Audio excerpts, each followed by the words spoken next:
Gainesville, where the wise men went, turn the sinner's stable to revival tent. It's a hell of a place to be heaven sent. It's Gainesville bound for me. While we couldn't book Common Grounds, we knew we couldn't keep playing the Mellow Mushroom. While the infantile Morningbell had huge aspirations, the main active act remained my law school band, which was called Monroe Lee.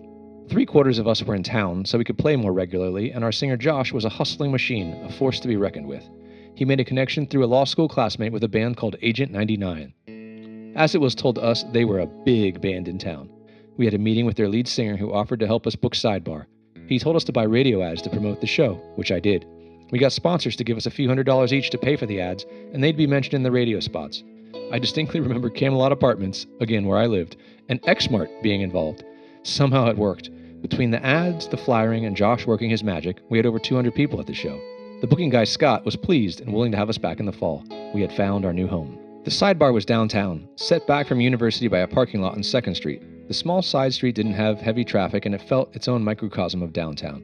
The Sidebar was the jam band home base in their late 90s, and still doing well in the early 2000s, hosting big names like Mofro and other college rock/jam band. It was also the most accessible big room for bigger local bands like Swayback, Chris McCarty Band, and Maxwell Edison, who could regularly bring 200 to 400 people out on their own. There was no way to verify the door count, and frequently the sound man/manager Scott would be gone when it came time to settle up. Eventually he'd return and you'd join him in the back hallway office amidst the liquor bottle storage where he'd count off the money. We had no reason to not trust the count at Sidebar, but it always seemed quite unofficial. That being said, we always got paid well there for our big shows. Capacity should have been about 120, but we played and saw shows with over 400. They were famous for their free beer Thursdays, where the sound guy's band would frequently play to hundreds of college kids who were only there for the free beer. Approaching the Sidebar, you'd find the very small front porch area where the door guys would stand. There was a larger guy who was rude to everyone. He would always forget that Stacy, our keyboardist, and my wife, was in our band, and would yell at her at most shows. Once you were inside, it was just a big rectangle with the bar on the right and the stage in the back left corner.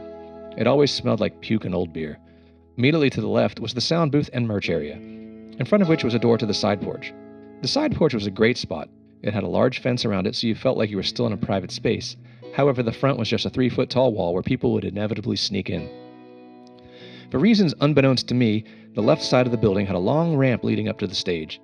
The bands would store their gear on it while not playing. No system was ever put into place to make the load on or off easier, so you always had to get your shit off the ramp and walk through the crowd to the front of the stage to set it up. All booking was done over the phone and through Scott. You had to learn how far out he was willing to book in order to call him at the right time to get crucial dates, such as nights before big football games. Before bands gained access to Market Street Pub or Common Grounds level shows, the Sidebar was the biggest and best venue you could hope to play. Shows usually featured 2 to 3 bands because it still felt like a big enough room to combine fan base draw.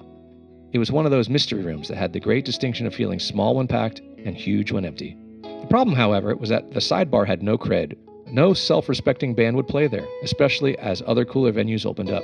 It never shed its hacky-sack jam band reputation. Once we outgrew it, we didn't want to go back. Eventually, local booker Pat Lavery started booking shows there a few years later, and more bands, including ours, returned.